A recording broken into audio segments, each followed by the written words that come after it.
Hello everyone, welcome back to my another YouTube video. So in today's video, we'll learn that how management is a science. Let's begin. So management as a science. Now सबसे पहले हमें ये समझना पड़ेगा कि science क्या होती है. हमारे लिए ये क्वेश्चन मार्क है कि मैनेजमेंट एक साइंस है या नहीं है. इसको चेक करने के लिए हम क्या करेंगे, हम साइंस के फीचर्स उठाएंगे कि साइंस के कौन कौन से फीचर्स होते हैं एंड देन उन फीचर्स को हम चेक करेंगे कि क्या वो साइंस के फीचर्स मैनेजमेंट पे एप्लीकेबल हैं. अगर वो मैनेजमेंट पे एप्लीकेबल है तो मैनेजमेंट साइंस है, अगर एप्लीकेबल नहीं है तो मैनेजमेंट साइंस नहीं है. अब पॉइंट ये आता है कि हम कौन कौन से साइंस के फीचर्स उठाएंगे. तो इसके लिए हम एक न्यूमोनिक याद करेंगे, दैट इज SUP, सप, व्हाट्सअप, ऐसे वाला. तो अब इसमें S का क्या मतलब है. सबसे पहला S है, so it means systemised body of knowledge. Systemised body of knowledge. अब ये साइंस के अंदर कैसे, इसके अंदर बहुत सारी थ्योरी है जो हमें पता है और हमें बहुत टाइम से पता है and it is based on cause and effect relationship. कि अगर हम एज साइंस की बात करते हैं तो science is a systemised body of knowledge. क्यों? क्योंकि इसकी बहुत सारी थ्योरीज हैं और वो theories cause and effect relationship के ऊपर बेस्ड है. कि अगर न्यूटन ने ये बोल दिया कि एक पेड़ पे से अगर एप्पल गिरेगा तो नीचे डाउनवर्ड डायरेक्शन में ही गिरेगा. क्यों? Because of law of gravity. तो ये नॉलेज है, ये फैक्ट्स है जो हमें ऑलरेडी पता है. तो सिमिलरली मैनेजमेंट के अंदर भी अपने खुद के ओन कॉन्सेप्ट्स हैं, अपने वेज हैं, प्रॉब्लम को सॉल्व करने के तरीके हैं. तो साइंस के मैनेजमेंट के अंदर भी बहुत ज़्यादा नॉलेज है, बहुत थ्योरीज हैं, कॉज एंड इफेक्ट रिलेशनशिप पे जज करे गए सॉल्यूशंस हैं हमारे पास. तो yes, management is also a systemised body of knowledge. Next, second हम बात करते हैं यू. अब इस यू का क्या मतलब है, तो दैट्स यूनिवर्सल एप्लीकेबिलिटी. ना यूनिवर्सल एप्लीकेबिलिटी इसका मतलब है कि जो साइंस के रूल्स हैं वो यूनिवर्सली अप्लाइड हैं, यूनिवर्सली एक्सेप्टेड हैं. जैसे अगर हम बात करें आर्किमिडीज प्रिंसिपल या फिर 3 लॉज ऑफ न्यूटन, तो अगर वो इंडिया में एप्लीकेबल है, हमें पढ़ाए जाते हैं, तो फॉरेन कंट्रीज में भी वो सेम चीज़ ही पढ़ाई जाएगी, उसके अंदर कोई डिफरेंस नहीं है. वर्ल्ड वाइड सेम प्रिंसिपल्स हैं एंड हर कोई उसको सेम तरीके से पढ़ता है. तो साइंस के अंदर क्या है, एक बार जो चीज़ इन्वेंट हो गई, जो चीज़ फाइंड आउट हो गई, वो यूनिवर्सली एप्लीकेबल है एंड कोई उसको डिनाई नहीं कर सकता. एक और नेक्स्ट उसका बेटर वर्जन ढूंढ सकता है, but that fact is applicable everywhere. लेकिन अगर हम बात करें मैनेजमेंट की, एक पर्टिकुलर प्रॉब्लम है, उसका हमने एक सोल्यूशन निकाला. अब वो जो प्रॉब्लम है उसका सोल्यूशन हो सकता है कि हमारी कंट्री के एनवायरनमेंट के हिसाब से बहुत अच्छा है, लेकिन किसी फॉरेन कंट्री के एनवायरनमेंट के हिसाब से वो सोल्यूशन इतना अच्छा नहीं है. So it can depend from people to people, from region to region, कौन उसको इम्प्लीमेंट कर रहा है, who is the manager, what kind of organisation it is.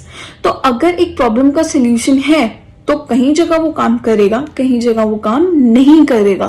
तो मैनेजमेंट के जो प्रिंसिपल्स हैं, मैनेजमेंट के जो लॉज हैं, वो यूनिवर्सली एप्लीकेबल नहीं है. They can vary from particular area to area, from person to person, and it depends on various factors. तो मैनेजमेंट के अंदर तो ये फीचर नहीं है. ठीक है, कुछ प्रिंसिपल्स काफी जगह अप्लाई हो जाएंगे, लेकिन सारी जगह अप्लाई होंगे इस बात की तो कोई श्योरिटी नहीं है. तो ये प्रिंसिपल है पर पार्शियली है कि ठीक है, कई जगह अप्लाई हो सकते हैं, कई जगह अप्लाई नहीं होंगे. तो हम क्या बोलेंगे कि साइंस का जो ये प्रिंसिपल है ये पार्शियली प्रेजेंट है मैनेजमेंट में. जैसे यहाँ पर तो हमने बोल दिया कि yes it is present, but here it is partially present. कहीं जगह पे एप्लीकेबल होगा और कहीं जगह पर एप्लीकेबल नहीं होगा. So talking about this P, that is the third feature of science. This is principles based on observation and experimentation. Now, what does this mean?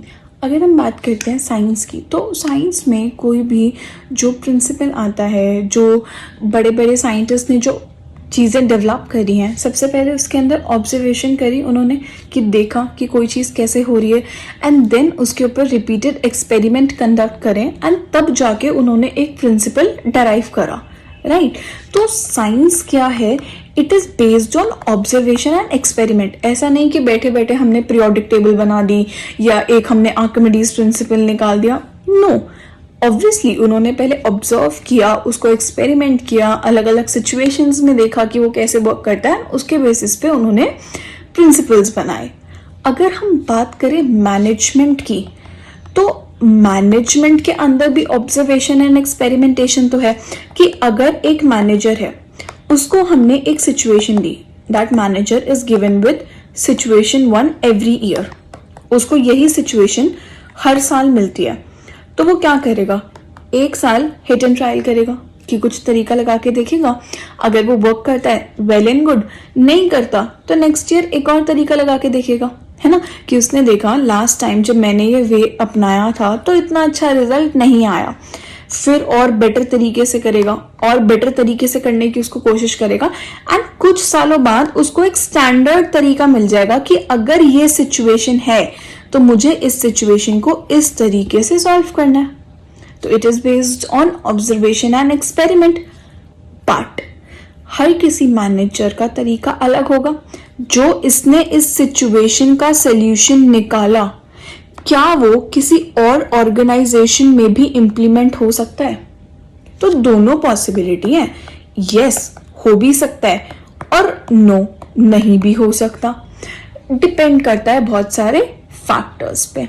तो इसीलिए जो मैनेजमेंट के प्रिंसिपल्स हैं, they are based on observation and experiment, but they can be mould, they can be changed according to the situation. तो कोई fix rule नहीं है कि अगर ये सिचुएशन 1 है तो इसका यही सोल्यूशन है. It can be something else also, जरूरी नहीं है कि यही है. तो इसीलिए मैनेजमेंट के अंदर हम क्या बोलते हैं? अगेन, साइंस का ये वाला फीचर पार्शियली प्रेजेंट है, प्रॉपरली प्रेजेंट नहीं है, क्योंकि ये हर सिचुएशन में वर्क नहीं करेगा. तो let's have a quick revision. हमने क्या पढ़ा? हमने बोला कि साइंस के 3 फीचर्स हैं. That is so systemised body of knowledge, जो कि यस एप्लीकेबल है. देन हमने बोला यूनिवर्सल एप्लीकेबिलिटी, जो कि ऑर्गेनाइजेशन के अंदर पार्शियली एप्लीकेबल है. And last, principle based on observation and experimentation, ये भी पार्शियली एप्लीकेबल है. तो जो हमारा क्वेश्चन था इनिशियल स्टेज पे कि मैनेजमेंट एज अ साइंस, हमने ये क्वेश्चन पूछा था कि क्या मैनेजमेंट साइंस है? तो इसका मुझे क्या सोल्यूशन मिला कि मैनेजमेंट साइंस है, बट ये दोनों पार्शियली है और ये प्रॉपर है. तो हम क्या बोलेंगे? मैनेजमेंट पार्शियली साइंस है, प्रॉपरली साइंस नहीं है, कि एग्जैक्ट नहीं है. So management is partially a science. I hope the concepts are very much clear now. Still, if you have any doubt, do let me know in the comment box below and subscribe to my channel. Thank you so much for watching.